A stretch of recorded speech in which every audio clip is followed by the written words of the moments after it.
Ah, lo del último vendí.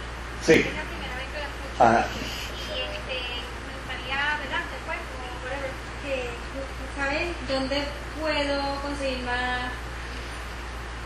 bueno, cualquier comentario, Porque sí, cualquier comentarista bíblico que esté tratando el capítulo 11 de Romanos te puede abundar tal vez dentro del planteamiento. y también en ese capítulo menciona, o sea, trae la referencia de Elías, Ajá, de los del remanente fiel. del remanente fiel, que ese remanente fiel también habla en el Apocalipsis, y eso también es otro libro, y todo el mundo se pregunta si son los mismos. No, Ok. son referencias que se utilizan porque ese era un concepto. Yo expliqué al principio que el concepto remanente fiel era un concepto judío, que Dios siempre se lo hizo saber a Amós, a Jeremías, a Isaías, donde le hacía saber que por más perdido que estuviera Israel, siempre él reservaba para sí a un remanente fiel. De eso es que se trata. Lázaro. Hemos hablado de los judíos y de los gentiles, Sí, que para salvarse tienen que aceptar a Cristo como su Salvador. exactamente. ¿Qué pasa con los musulmanes, con los chinos, con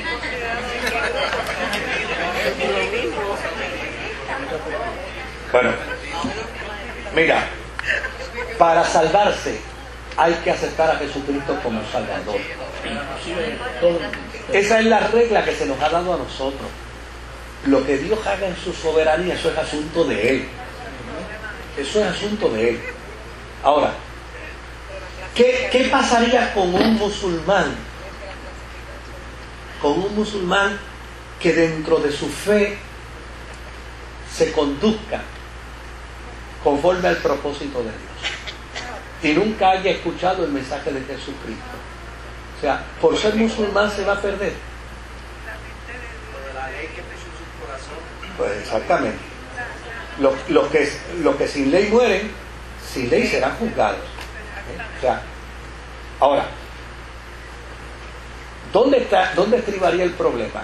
El problema estribaría en un individuo, no solamente musulmán, sino judío, gentil, que esté convencido de que Jesucristo es el medio de salvación, pero lo desprecia.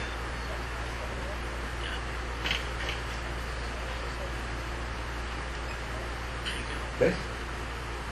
Ese es el asunto. Ahora, ¿por qué esto está escrito así? Porque esto pone en nosotros una carga de responsabilidad inmensa.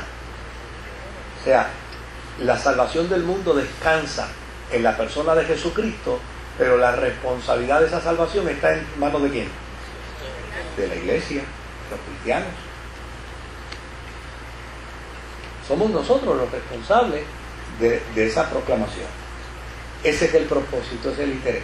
¿Cómo Pablo termina? Mire, Pablo termina bajo... perdóname. Sí. Acabas de mencionar a alguien. Ajá. Repite, los que sin ley mueren. Sí. Sí. Los que sin ley mueren, sin ley serán juzgados. Esa es una expresión de Pablo precisamente para decir, mira, hay gente que nunca conocerá el Evangelio y vivirán y se morirán, pero hay una conducta natural en el ser humano.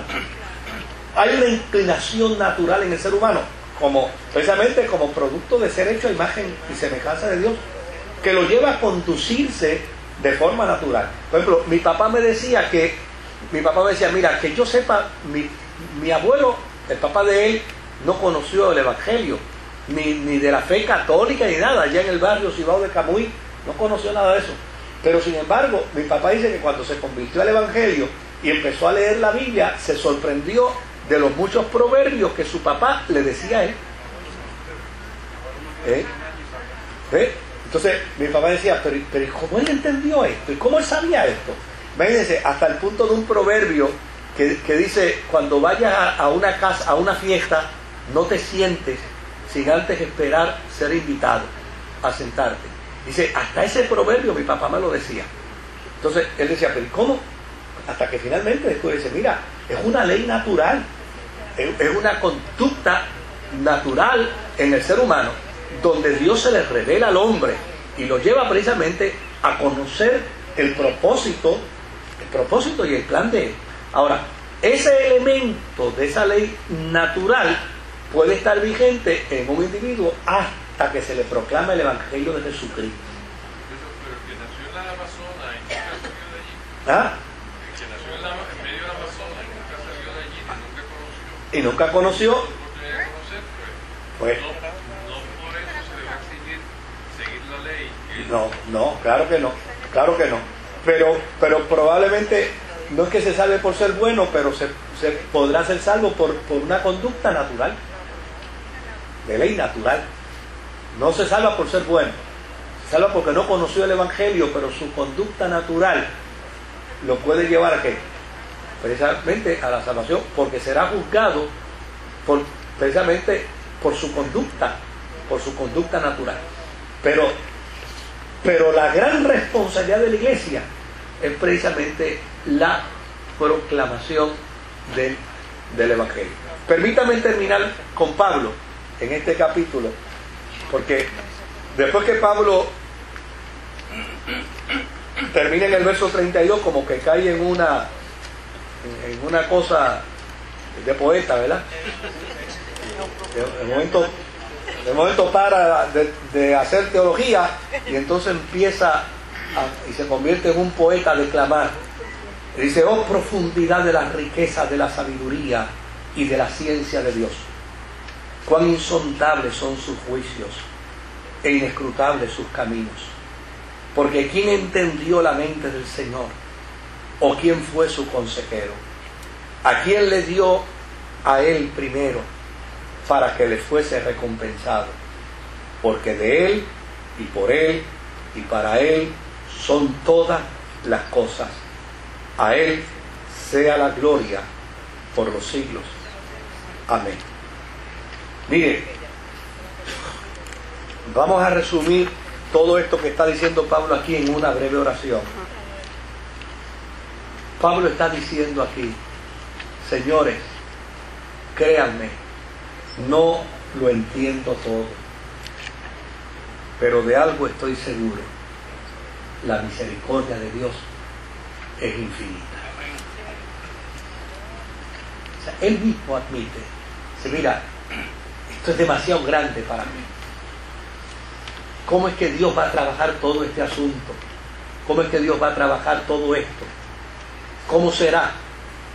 Mire, aquí estamos especulando.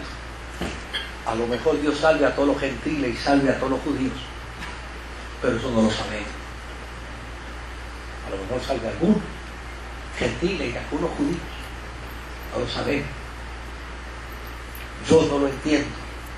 Lo que yo entiendo es la misericordia de Dios, dice Pablo. Y esa misericordia de Dios es la que tenemos que comunicar al mundo, a gentiles y a judíos.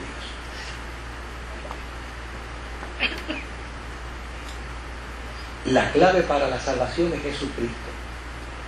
Fíjense que cuando la iglesia primitiva salía a predicar a todo el Asia Menor, ¿a dónde iban a predicar primero? A la sinagoga. Era donde primero entraban. ¿Y por qué entraban a la sinagoga? Porque ellos estaban convencidos que si los judíos que estaban allí creían que Jesús era el Mesías, se salvaban. Ahora, si están convencidos de que los judíos que están allí, si aceptan a Jesús como Mesías, se salvan, ¿qué quiere decir entonces lo otro? Que si no aceptan a Jesús, no se salvan. Porque nadie se salva por ser judío. Como mis nietos no se salvarán por ser nietos de Moisés.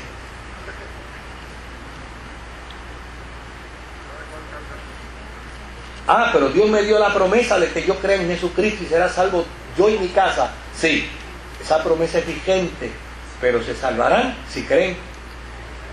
Si no creen, no. Porque yo no tengo preferencia, ni tengo seniority, ¿no? Se salvarán si creen. La promesa de salvación está. Es como la medicina, ¿verdad?